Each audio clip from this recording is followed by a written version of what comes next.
Hola, muy buenos días, soy Mayra León, bienvenidos a este podcast llamado Reconociendo Nuestra Historia. Hoy vamos a dar un recorrido por la educación en Colombia y los hitos que se han marcado dentro de nuestra historia desde la Constitución de 1996 al día de hoy. Bueno, empecemos. Para empezar tenemos que decir que el gran hito o el acontecimiento a nivel educativo se enmarca en la Constitución de 1991, donde se reconoce a la educación como un derecho fundamental, social, gratuito y general, ¿sí? Para toda la población. Pero es hasta solo 1994, cuando llega la ley 115, que se reglamenta esta norma constitucional. ¿Y cómo así? La ley, la Constitución, es la norma de normas. Existe una jerarquía: Constitución, leyes, decretos leyes, decretos y así sucesivamente, ¿sí? Viene en 1991, en ese momento el presidente era el señor César Gaviria. Estábamos pasando o entrando al tema de la globalización y teníamos que estar a la altura de los grandes cambios a nivel mundial, y uno de esos importantísimos en ese momento era el tema de la educación, donde se había identificado pues muchos años atrás que la educación es fundamental para el desarrollo de un país. Entonces, ¿qué sucede? Viene el tema de la globalización, viene la apertura económica, entonces es necesario hacer una transformación a la educación. Entonces, dentro de esa Constitución se coloca el derecho a la educación. Pero vemos aquí que hasta solo 4 años más allá es reglamentada a través de la ley 115 de 1994. O sea, pasaron 4 años después de haberse creado en la Constitución del 91. Pasaron 4 años para que una ley la reglamentara. ¿Esto qué quiere decir? Que en la Constitución se puede decir: tienes derecho a salud, pero tenemos que crear una ley, hay que promulgar una ley o sancionar una ley que la desarrolle, que la ejecute, que diga cómo se va a dar, cómo se va a hacer. A ver, aquí en esta ley, en la ley 115, se señalan las normas generales para regular el servicio público de la educación, el cual cumple con la función acorde con las necesidades de las personas y la sociedad. Entonces, ese es el primer hito histórico, ¿cierto? 1994, 4 años después de que se declarara el derecho a la educación como un servicio público. Ahora bien, si bien es cierto que la ley 115 del 94 regula todo el servicio público de la educación, no tuvo en cuenta las edades menores a 5 años. Se estableció que la educación obligatoria o la prestación de servicio de educación pública sería a partir de los 5 años con el grado transición, y ni es hasta el año 2007 que se crea la norma o el proyecto Buen Comienzo, que empieza con edades de 2, 3 y 4, lo que vendría a ser caminadores, párvulos y prejardín. O más bien párvulos, prejardín y jardín de forma gratuita. Hay que dejar claro que este servicio ya se prestaba, pero de manera privada, no estaba establecido dentro de la ley 115, que es la que da el desarrollo a al mandato constitucional del derecho a la educación, no se parte desde ahí. Ahora, escuchando a unos críticos de las normas y con todo el tema de la globalización, se entiende que la OCDE le hace unos estudios a Colombia y referencia o evidencia que hay una necesidad, y es que la educación en países más desarrollados inicia a partir de edades más pequeñas, de niños más pequeños. Entonces es por eso que en el 2007 se inicia este tema de El Buen Comienzo, y hoy en día ya se le llama de 0 a 7 a ese programa gratuito. Otra cosa que evidencia la OCDE es, esto fue en el gobierno, vamos a saltarnos un poco aquí porque viene otro hito muy importante, que es en el gobierno del presidente Santos. Empieza en el primer mandato del presidente Santos, donde la OCDE le hace unas observaciones, y es la siguiente: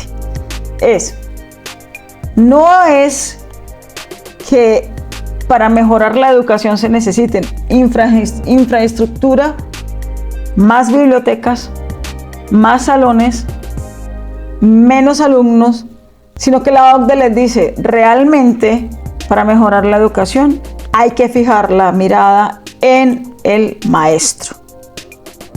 ¿Cómo así? Nos preguntamos, ¿cómo así? Necesitamos colegios grandes, salones amplios, menos alumnos en las aulas, pero ya ven, la OCDE hizo un estudio y dejó muy claro, no es la cantidad de alumnos, no es más bibliotecas, no es más infraestructura, ni siquiera es llenar de tecnología las aulas. Ojo, la apuesta tiene que ser en el maestro. Entonces viene esa gran intervención en el gobierno de el presidente Santos, cuando pone la mirada en el maestro. Entonces los recursos se van hacia la capacitación de los docentes. Necesitamos docentes capacitados, formados, que tengan todas las herramientas, la didáctica, la pedagogía para dar o ejercer su profesión, para que no sean simplemente dispensadores de conocimiento. Porque si vamos a ver hoy en día, esto es entre paréntesis mío, para el conocimiento, para las teorías o para los conceptos es solo googlear y encontramos la información. O sea que el docente tiene que cambiar ese rol de ser un dispensador de conocimiento, porque ya no se necesita. En casa, en el celular, podemos adquirir el conocimiento. El docente tiene que ser un facilitador, una persona que traiga el conocimiento y lo aplique. Viene entonces Santos, el presidente Santos dice, bueno, vamos a trabajar, y los recursos vienen con los docentes. Los docentes tienen que prepararse, tienen que ser maestrías, doctorados, y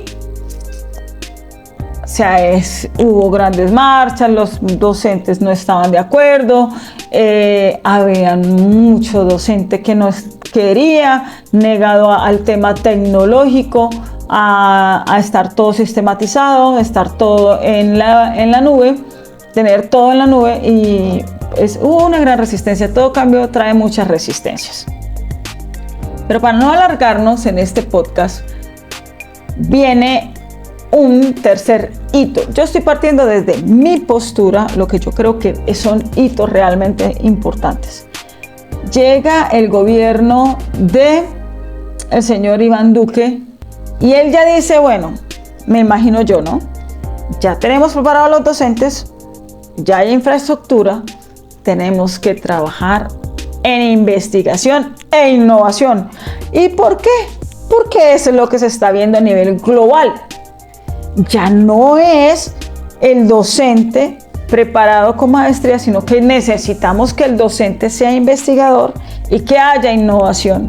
Entonces, dentro de su programa, Plan Nacional de Desarrollo, le mete fuertemente al tema de la investigación e innovación y hace una atractiva propuesta o un atractivo proyecto para que todo estudiante que venga de hacer doctorado del exterior pueda tener mejores ingresos.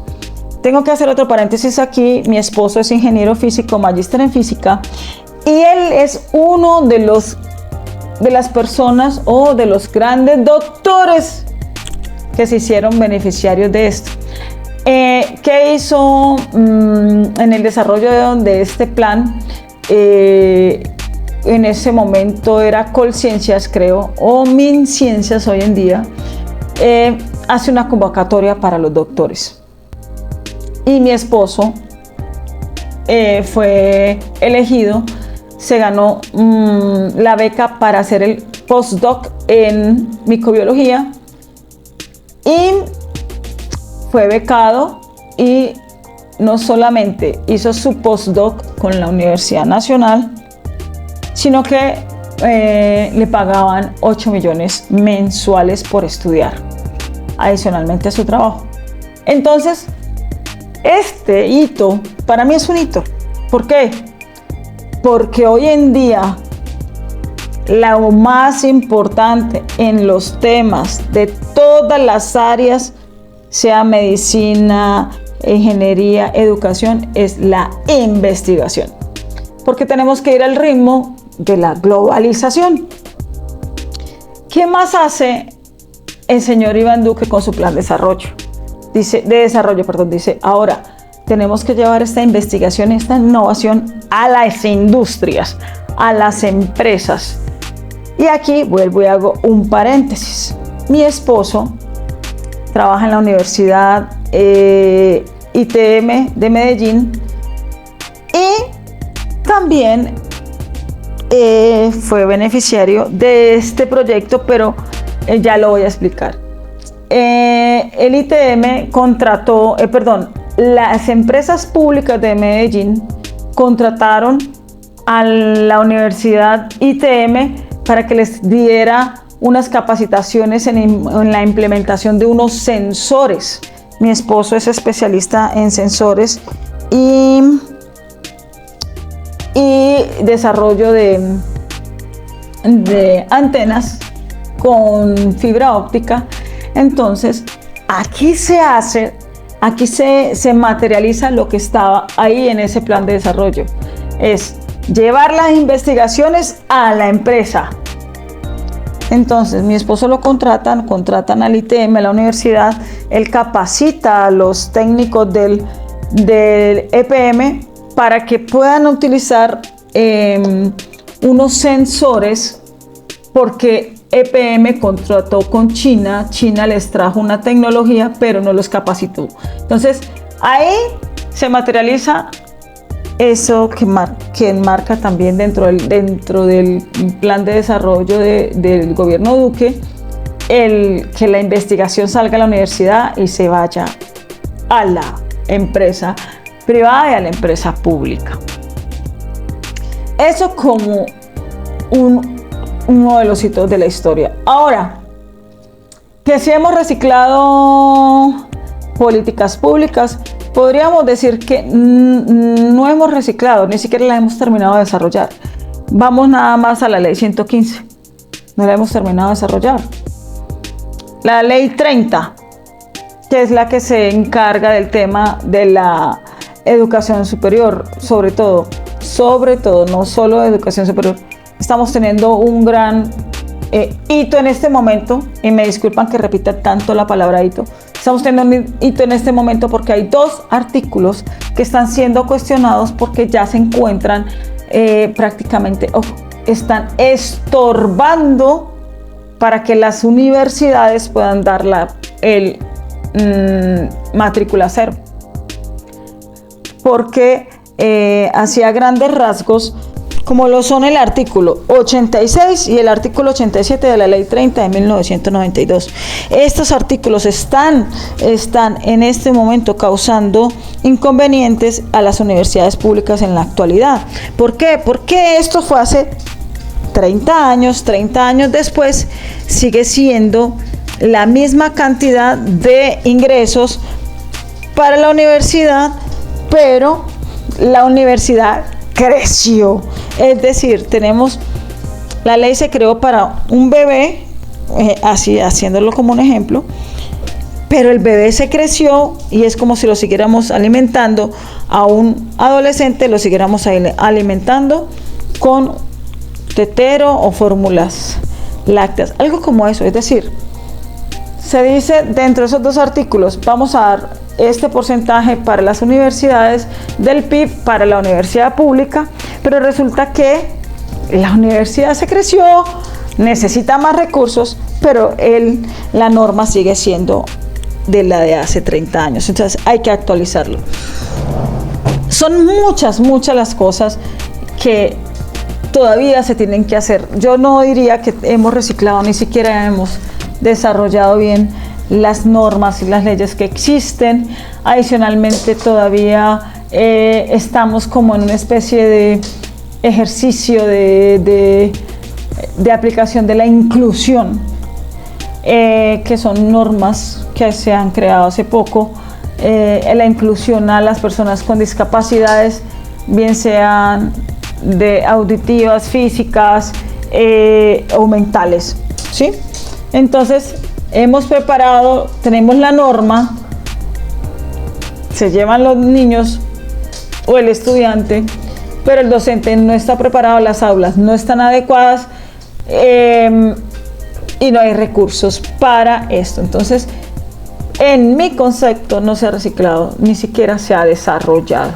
Solo se busca poder estar a la altura de la globalización, del tema internacional, cumplir con los estándares de la OCDE, pero aún no hemos logrado ni siquiera el primero de los objetivos, y es que la educación sea gratuita, pública y de excelente calidad.